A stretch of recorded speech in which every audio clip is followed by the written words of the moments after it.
Welcome to This Explainer. Today, we're diving into a genuinely fascinating, deeply philosophical text called 8 Secrets on Life and Samsara. It outlines a highly structured, totally impartial framework for how reincarnation might actually operate across the universe. It's really interesting because it treats the mystical almost like a hard science, laying out these universal laws for life, death, and, well, the whole shebang in between. So let's jump right in with a pretty provocative question. Think about human history for a second. If the number of people on Earth dramatically decreases, during a massive historical event or some huge localized disaster, are those lives just dead and gone forever? Or, according to the strict laws of the universe, are they simply relocating somewhere else entirely? To unpack this framework and answer that exact question, we're going to explore 4 distinct phases today: the cosmic balance of life, the gravity of lower realms, the mechanics of reincarnation, and finally, the necessity of forgetting. Okay, Phase 1, the cosmic balance of life, and the unchanging total of existence.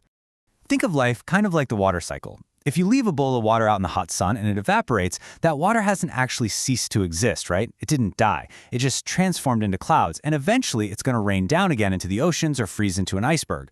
The total amount of water never changes, it just shifts its form.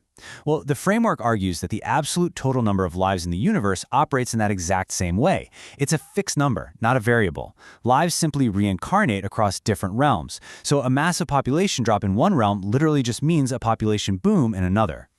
Now, to organize all these shifting lives, the text applies a very strict hierarchy. Think of it as a pyramid of life. The fundamental rule here is pretty simple. The lower a life's level is, the greater its sheer quantity has to be. So insects massively outnumber birds, herbivores outnumber carnivores, animals outnumber humans, and humans vastly outnumber celestial beings. The higher up the pyramid you go, the rarer the life form becomes. But wait, there is an apparent contradiction to this rule. Currently, according to this framework, there are about 30 billion supercelestial beings in the higher realms, compared to roughly 8 billion humans here on Earth. Doesn't that totally break the pyramid rule? Well, the text clarifies that we actually have to look at this dynamically. Over hundreds of millions of years, the celestial population stays largely static at 30 billion. But in that exact same vast time frame, the total number of human lives that have cycled through Earth is actually in the hundreds of billions or even trillions. So dynamically speaking, higher lives are absolutely, undeniably rarer. Moving right along to Section 2, the gravity of lower realms and why ascending is just so incredibly difficult. The framework deduces this fascinating societal law from our pyramid. It argues that ignorant or quote-unquote bad people must logically outnumber the righteous. It compares this directly to human society, and honestly, the math kind of checks out.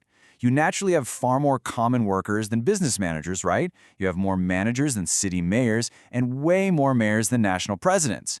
If it weren't structured this way, with the masses forming a huge, heavy base at the bottom, there would just be total chaos. And because that base is so incredibly heavy, catering to the values of those masses, appeasing the flesh and focusing purely on mundane things like wealth, well, that practically guarantees a downward trajectory in your next life. Think about it in your own day-to-day. Moving upward requires overcoming some profound inertia. You have to sublimate the soul, accept completely new, out-of-the-box ways of thinking, and actively focus on the exact things that the masses generally ignore. To really drive this home, the framework uses a fantastic analogy. A leopard cannot change its spots.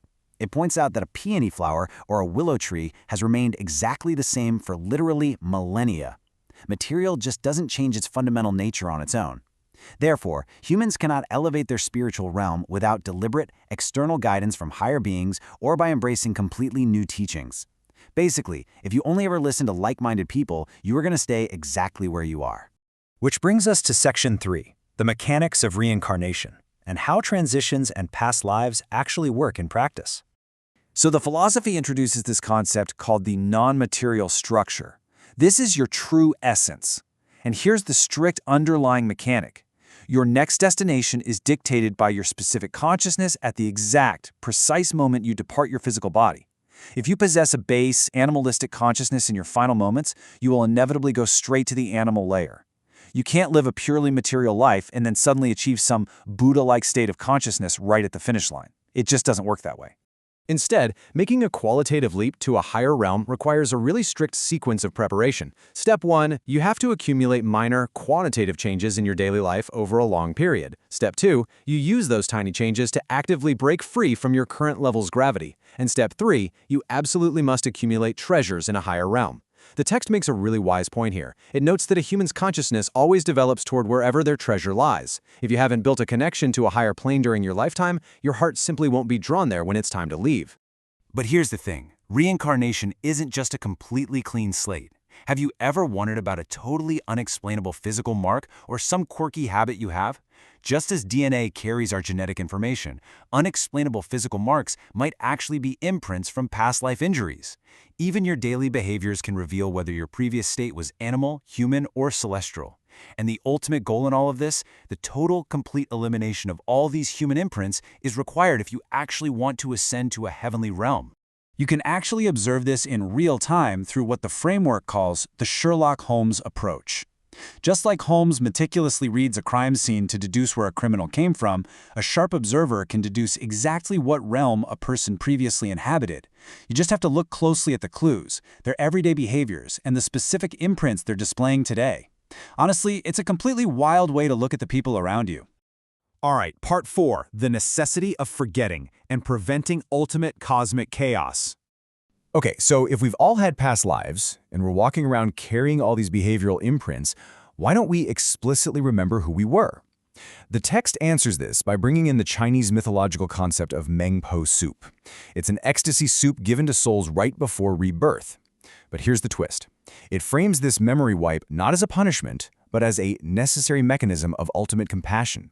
It's basically a cosmic law designed specifically to maintain a dynamic balance and keep the universe functioning smoothly. Just consider this intense thought experiment for a second. Imagine the absolute, unimaginable chaos if we didn't forget. I mean, society would completely collapse. Imagine discovering your beloved pet was actually your child from a past life, or that your current spouse used to be your grandmother, or even worse, that your child was actually a sworn mortal enemy from a previous existence. Our minds literally couldn't handle it. There would be total mental and societal collapse across the board. So, to prevent this catastrophic chaos, the universe actively keeps these profound truths encoded. The vast majority of people live without this knowledge, and that's exactly what keeps the cosmic balance intact. The text reinforces this idea by quoting Jesus Christ, explaining that this is exactly why cosmic secrets are so often veiled in parables. It's to protect the masses from truths they just aren't prepared to handle, while only revealing the mysteries to those who are actively seeking to ascend. So as we wrap up this explainer on 8 Secrets on Life in Samsara, it leaves us with an incredibly profound lens through which to view our day-to-day lives.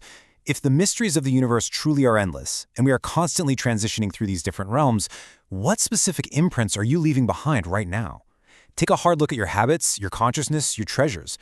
Based on those clues, what realm are you actually preparing yourself for next? Think about that today. Thanks for joining me on this explainer, and as always, keep questioning the mysteries around you.